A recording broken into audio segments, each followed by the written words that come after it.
Hi, I'm Sylvester Stallone, and this is my teammate, Dr. Rich Coffin. Here today, we're going to try to sell you some of the best body supplements here in the entire nation. Hi everyone, I'm Red. And I'm Shooty. This is a thing you're doing here. We're going to be reviewing Undertale, and hopefully we're going to say some really cringy shit that makes everyone hate our guts. Yeah, so this is a hot button topic again, thanks to Deltarune. Thank you, Deltarune. Hey, guess what we're not going to be talking about today, though? Deltarune. Yeah, we're going to be talking about its predecessor, Undertale, the whole thing that kind of kicked it all off. So we played this game this year, a couple years after the hype for it died down, because we were waiting for it to. Yeah, well, I guess for pretense, okay, so we're not going to be talking about any fucking community shit and all that. Everyone, you got a long pile of people out there who have done much more research into the Undertale community, so you can probably find more information from them.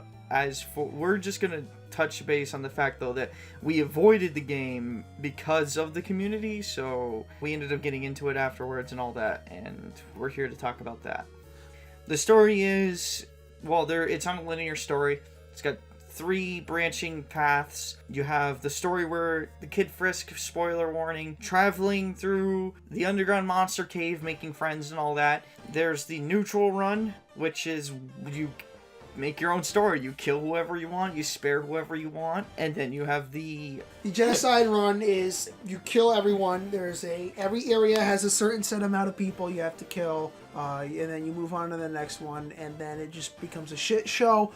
Or you could do the pacifist run where you don't kill anyone, which is the biggest selling point of this game, is that you could beat the game without killing anybody, and that makes I'm not gonna finish that sentence. No, even on like the advertisement, and even in the physical, if you buy the physical version, the back of the box, it's in big bold text. It says the friendly RPG where no one has to die. And we kind of collectively, or at least me and Shooty here, agreed. We kind of felt the genocide run of the game was the best one. We'll start with the one we agree on, and it's the genocide run. Genocide run's fucking boring. But I feel this game, what it wants to say, you have to do all of it. But the story, story-wise, we were going to get in the story. Play as a character named Frisk that falls in a cave. Or Kara. Or Kara, whatever you want to call it. If you want to get into the back lore.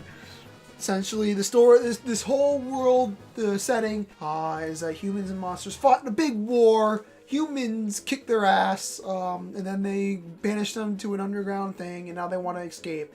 The genocide run, story-wise, it comes across as being manipulative. I personally feel it's boring.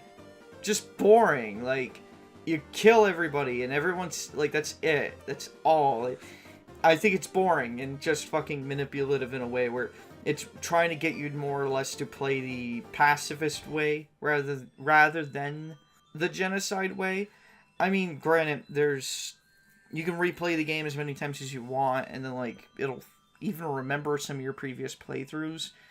Aside from that, it's boring, in my opinion. I do agree with you in a certain way, because the reason how it kind of manipulates you into trying to do the genocide or pacifist is because you're essentially all these friends you're making, whether that be Alpheus, whether that be Undyne, whether that be all these other characters.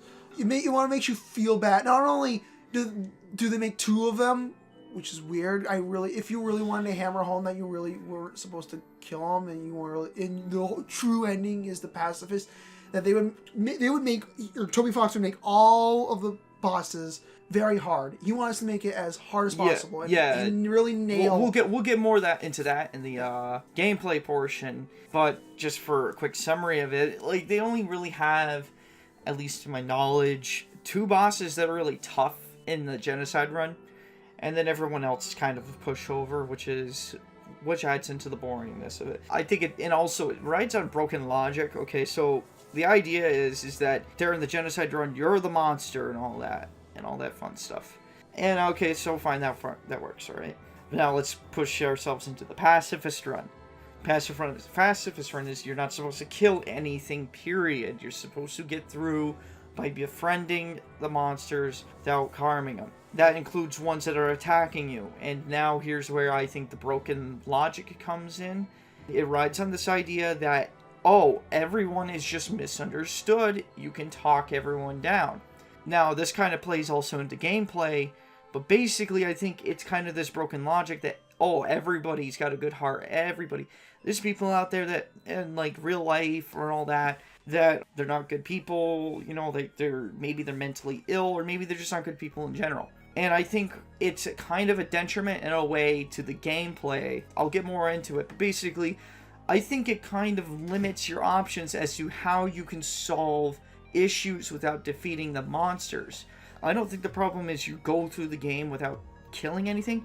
I think it's the way of how you're not killing them. I think it's boring trying to get through the game only. And I'll get more into my thoughts and ideas in the latter portion of the video when we get to gameplay. So, basic plot-wise, we did talk about the thing, but we should talk about, I think, the characters. I think the characters make the thing. Yeah, they do. The characters really do make this game. Technical difficulties. My computer monitor turned into a big piece of poopy. Anyways, so the characters are what makes this game. We got our protagonist Frisk and or Kara. You gotta understand one thing is that there's a lot of like interpretation and the lore and all that. The general story is that before the game begins, a character named Kara, a human child, falls into the ruins and some wacky shenanigans happen. And Kara ends up dead, as well as Azrael, the son of Toriel and Asgore. And if you couldn't tell, both Azrael and Toriel's names are fucking anagrams for Azrael. In case you were dumb. That's it. That's for all you dummies out there. Anyways, Azrael ends up getting his ass killed and turned into a flower. And he's got no soul for some reason. So he's evil for some reason. And Azrael's got like a story arc you could describe as best like Darth Vader. He starts off as a good guy, Anakin. Then he turns into Flowey Vader. And then you as the protagonist can convince him to turn to the light side or be good again. Or the genocide run is you kill his sorry ass and work with Kara and destroy the universe. That's the genocide run. Yep. I like the pacifist one where you gotta save Azrael. I like that. Like I said before, it's like the Darth Vader story arc of turning evil and becoming good again or redeeming yourself. And the thing is that it's not just Azrael. I mean, Azrael is a big chunk of the story, but I think the kind of icing that's the thing. He's almost not even there. Like he shows up at the beginning and then at the end. But that's it. It's like, yeah, it's not like... He kind of it feels like he's looming. I mean, obviously when you play on, you get that sense, oh, he's looming in the background. He's all encompassing. Mainly in character dialogue. Yeah. You don't, as far as I know, you don't ever see him going, oh, I'm watching you and twiddling my curly mustache. Yeah, but, it's not just Azrael that makes this game. It's the other characters. A lot of them are one-dimensional, and the thing is, you don't have to... A common misconception is, oh, they're one-dimensional, that means that they're bad. No, it's not necessarily always the case. I think in the case of, say, like, SpongeBob, like, Patrick is a one-dimensional character. He's dumb, but if he's likable, he's likable. I think what it is if the only way one-dimensional characters work is if they work off each other. So, like, for instance, a great one is Sans and Papyrus, Drake. Those characters are kind of what make the game, in my opinion, because, or in the beginning, I should point out, or mid-beginning, because those two are, like, little goofballs, and the jokes are funny.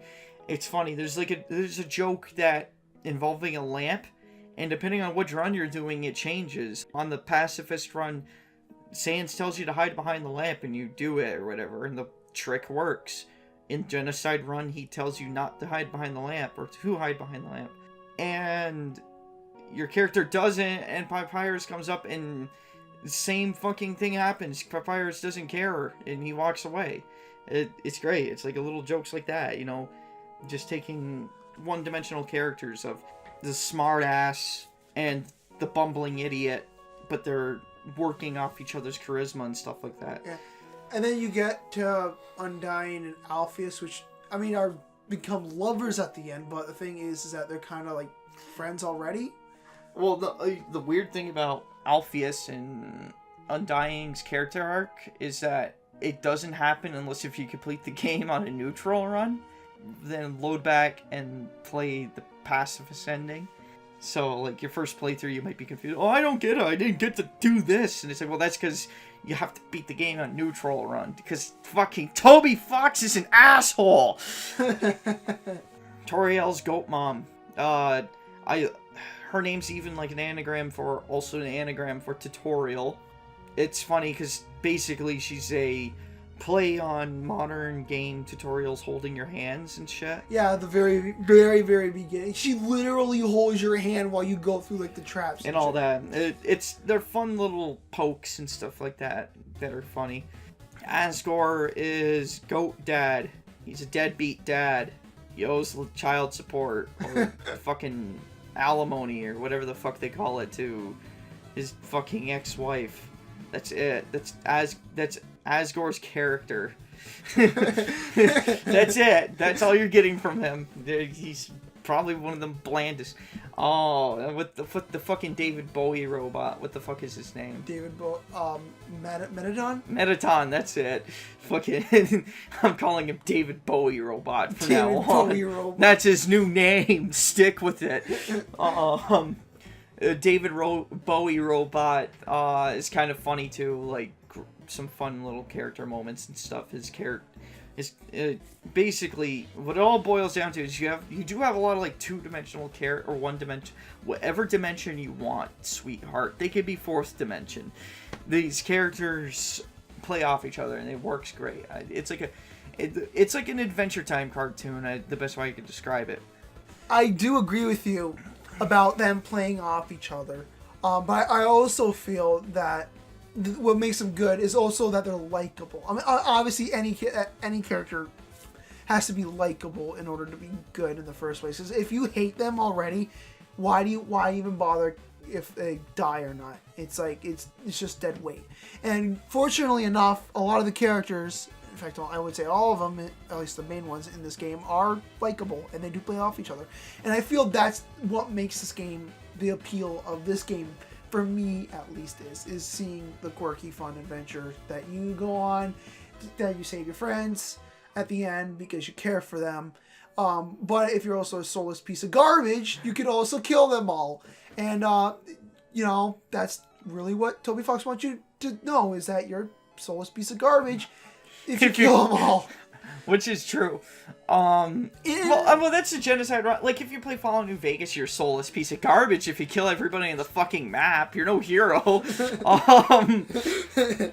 What makes it different is that there's no real bad guys in the game, so you have no real reason to do a genocide run, unless if you want like a quicker, easier way to do a genocide run, just put Grand Theft Auto in and just start doing a mass shooting somewheres in town. Like, there you go. There's a genocide run for that's the Undertale genocide run if you want to experience it. I do get what you're getting at, or you just kill anyone, but I think it's more to that because what I want to say is Toby Fox. A lot of this game, probably the big reason as to why Toby Fox made this game, and the whole takeaway that you can play playing this game, is it's a critique on killing for fun in video games because. For killing in video games. Yeah, for killing in video games. Because I mean, the thing is that we do kill in video games for fun, and that's the thing. He's trying to do this whole thing about how you can. Oh, look, it's a game where you don't have to kill to solve the issues, and now I'm going to fucking have to tear him a new one. We got plenty of games out there where you could do that. Fallout New Vegas. There's plenty of ways where you can actually talk your way out of major conflicts and stuff like that. If, of course, your character is spec'd into charisma. But this thing is, I don't think... You could complete Postal 2 without killing anybody. There's an actual reward for completing, or achievement for completing Postal 2 without killing anybody. I think it's called the Jesus Christ Award. I'm not kidding. It's a real thing. If a game where literally Postal is in the title, if you can complete it pacifist, then and that came out way before Undertale. 1998, I think, or 6, somewhere around there. But I mean, even if Undertale wasn't the first one to kind of do this, I think it was the first one to center the game around it. And to me, that's where I think it's a detriment to the game in some ways. So I guess this will be a good time to segue into gameplay. So the gameplay works like this. In your pacifist run, generally what happens is you get the random encounter you get with any RPG, and it puts you in the battle screen. You have to select your things, and you can either fight them or act. And act is basically you can befriend them or do something to get them to go away from you without hurting them. In fact, the thing is like, I didn't know this at first, but there's technically like different ways to act to pacify every creature. The best example I have is the fucking horse with the fishtail, and it's that you can befriend him, or you can keep choosing that option that makes him flex until he flies out of the ceiling. That's the best example I can bring up. So there's a way to get them to go away without hurting them, and there's a way to befriend it. Pretty much all of them, I think. Even the randoms, apparently. And now for Genocide Run, this is the best part. And what I mean by best part, I mean it's fucking boring because it's a slider. You tap fucking X when the slider is over the thing. That's the combat in the game. There's no moves. There's nothing. The only way I can recall that you actually can change it up is if you choose different equipment. And different equipment do different things, but they amount to fucking nothing! Yeah, no, I was gonna say, the RPG elements in this game are very... This is one of my biggest issues with the game, is the RPG elements are very bare bones. You have different... you can equip different armor that's better. You can equip, different weapons that are better, but there's no leveling. There's a level up system and you can get better stuff then, but that's it. But the thing is that every RPG has that. But the thing what makes an RPG stand out from each other is a more deeper, robust battle system, which this does not have. The most thing you want to take away from a game, for me at least, I mean story-wise it's important, but gameplay I think should be as equally as important. And while I think the way you try to dodge enemy attacks is fun, which is the bullet hell's always kind of fun, and the bullet hell's great too because they do fun things with it and all that, which is always great. Just stupid shit. You have characters who their weapon just goes into the bullet hell section, and it's an actual attack sometimes and all that. It's great. I love it. Yeah, I think that's when I had fun the most was in the bullet hell sections. Those are also frustrating, considering the two big boss fights that are there, and you fucking get your ass handed to you, and then Sans is a piece of garbage, and then Undying, what sets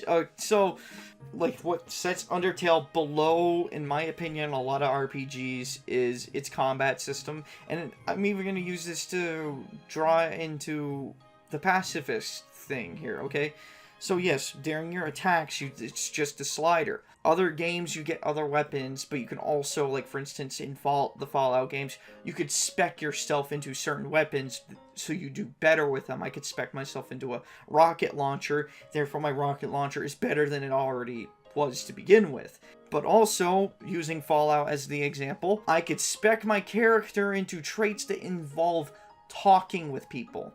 There's the barter trait, the charisma, speech, all these things that allow you to be able to, or even ones that aren't, even ones for small guns and shit. Pacifist Run, what I was alluding to earlier, is kind of two-dimensional. It builds on this idea that you gotta befriend everybody, but you can't necessarily ride on that logic, because it's kind of boring and two-dimensional gameplay-wise, in my opinion. What would have made it interesting is having enemies you can't befriend, but you find interesting ways to stop them. A great example is in Fallout New Vegas, Dead Money, when you get to the vault in Dead Money, there's Elder Elijah. You can talk him down to coming down into the vault, and then sneak past him as he wanders into the vault, and then leave. You don't have to kill him, but he's stuck in that vault forever. Like, why not have things like that, where you could trick characters into places where they can't escape, or something like along those lines. I think some stuff like that helps build more into basically making the game more interesting. New and different ways to solve problems other than just befriend everybody, because that's how it works. And like I said, I think the biggest draw for a lot of people would be the story and its characters. Not only is the RP, like I said, RPG elements are bare bones. Like I said, the bullet hell was the prime fun I had with it. That's the most fun you're probably gonna have, and I don't mean that in the most fun you're gonna have watching Transformers is watching the explosions way. I mean, the bullet hell is kind of what makes the gameplay for the game. Yeah, but everything else is very bare bones. I mean, no, like, the acting isn't exactly bare bones. I just feel it would be fun if there was more to it than just befriending people.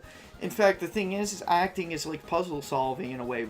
There's, like, you might get two enemies at once, like, you might get two bunny knights, and you might have to just trick one of them into taking their chest plate off to make the other one horny.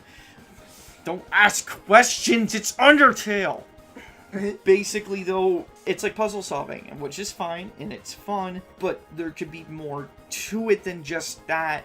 Playing on the idea that, yes, you don't have to kill everybody, but sometimes you can't befriend everybody. But that's all there is for gameplay, really. It's not like they have, like, stupid mini-games or anything in there, right? Yeah, there's no mini-game. That's another thing. I don't get... I'm fine with no mini-games, though. Fuck mini-games. Like, fuck having the miniature arcade that you go to. Actually, no, wait. That is kind of boring, I think. Where isn't there a fucking casino? So I could play some fucking blackjack. Where's the golden saucer? Every RPG needs a golden saucer from Final Fantasy VII. I don't care. No. I don't care. I don't care how out of context. I don't care if it's a different franchise. I don't care if it makes zero sense to have it. It needs a golden saucer arcade game where you can ride chocobos in it, big fucking birds. I want you to race them. Every RPG needs them. Am I the only one who noticed just now how many games have poker in it? Oh my god. Far Cry 3. Red Dead Redemption 1 and 2. Fallout New Vegas. Final Fantasy. Oh my god. Why is there so much poker? There's like more than that too. I'm pretty sure if I go and look at every fucking game in my library, I can name them all right now, but fuck that. Anyways, so that's gameplay. Let's just move into sound and visuals. Visually, this stuff is a hit and miss. Yeah. Obviously you're going into pixel graphics. I'm pretty sure anyone who is heard of Undertale knows that that's what the graphics are. I think some of the backgrounds, like when we say a mixed bag, some of the backgrounds and environments can look beautiful, but then other times they can just look very copy paste and ugly, or black, or just fucking, or just fucking black. Make it black. Don't put anything there. I understand it's supposed to be an underground cave, but when you go and make a fucking Christmas town in your underground cave, you automatically threw away the rules of underground cave, and immediately you can get away with doing whatever you want with the visuals. But no, we're gonna fucking follow the rules except for the Christmas town. And like I think, for instance, there's a certain section in the beginning of the game where you meet this kid, and he's like I'm an Undying fan. We're gonna talk Undying, and he's following you. There's a part where you walk and you can see the city, I believe, or the castle in the background. Yeah, that's like that's like one of my favorite little parts, and it's just this little gentle moment. I love it, and that's like, yeah, sure, that makes sense. The background's black, of course, but like, fucking the most of the caves are black and shit. It's boring. Like, it would have looked better with a little more detail. Not a stupid amount of detail in it. The simplicity works in its favor in that it's kind of playing off of the idea that you're watching a cartoon. That's what this feels like. I'm watching like a Cartoon Network cartoon. But so like obviously a modest amount of detail is necessary. So yeah, too much detail, but would be too much, but this game has too little detail. It doesn't even fall in when it comes to, at least, that's like environment. Like, character-wise, everything works fine. I agree.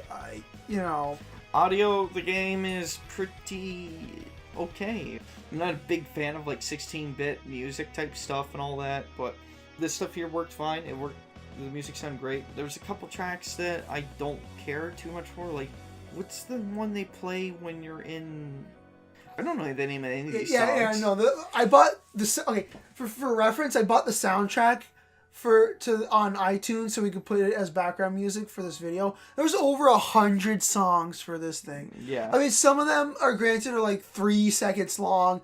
Some of them are like ambient passages. For the most part, it is just 8-bit music. I think it's very hard for me to kind of... I'm in a slight agreement with Shooty here, but I think I'm more lenient on chiptune music than he is. And I do think Undertale does have a lot of great tunes. Beeps and boops! For instance, I like Undyne's theme. I really love when you're in the lava. I think that's the one I don't... Yeah, that's the one I don't care for. I can't stand that because it's so fucking repetitive. I can't stand most video game soundtracks, especially like from, we're gonna say, Nintendo 64 era and before, because they're like repetitive tracks and all that. I can't stand repetitive music like that and all that. I prefer like the direction some modern games go, where the soundtrack is mostly just quiet. You can't hear ambient sounds. And then if you get in a car, it'll play some fucking rock tunes or something like that. I prefer that over the fucking chiptune stuff because it's repetitive and stuff and I can't stand it. But that's just me. I know that's a controversial opinion. How dare you insult my Mega Man! Anyways, mostly, like I said, I'm half in agreement with Shooty, but I also am a bit more lenient, and I do like a lot of the tunes here, but some of them I don't really care for. I think it's 50-50.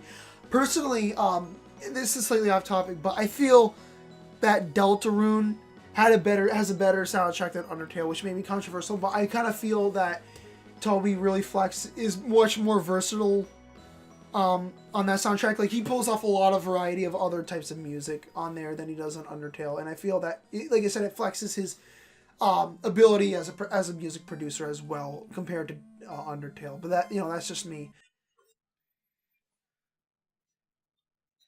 My final thoughts are the game's pretty good.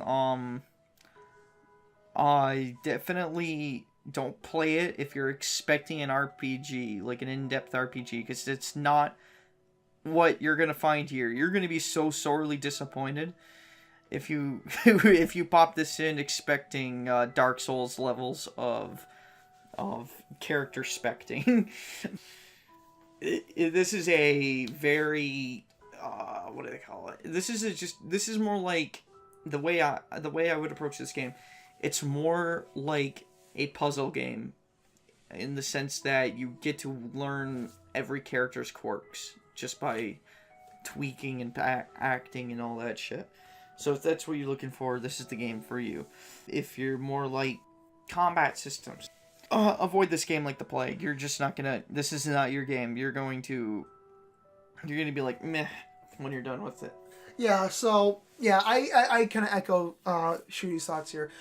If you like story the most, if you like characters in story the most out of your games, I feel like this is a definitely must play for you.